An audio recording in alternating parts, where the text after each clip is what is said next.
Genesis 28-17. So today Abimelech asked Abraham why he did this, and we saw Abraham's reasoning that he was afraid that he will be killed the same way that he was afraid of in Egypt.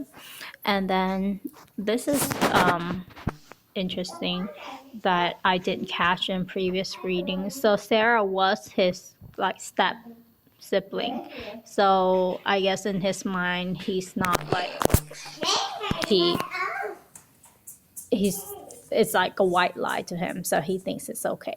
But because of his lie, other people is I guess God kept their family from being able to conceive, and there were, if they didn't do what God has said, then there would be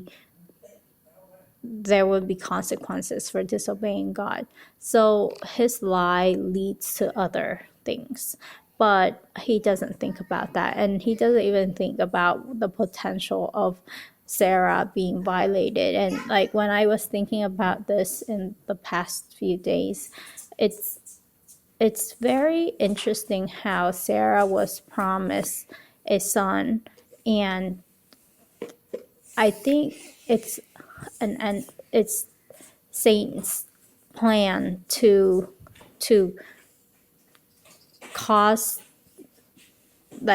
mischief in that promise, because this happened. And so if the Abimelech did violate Sarah in some way, then the promised child would be not of God. It's gonna be not good.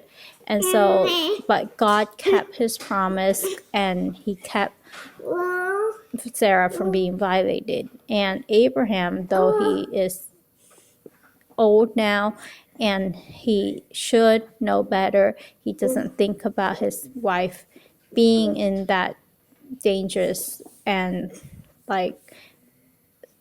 state. He only think about himself, and it's kind of frustrating to me when he said that.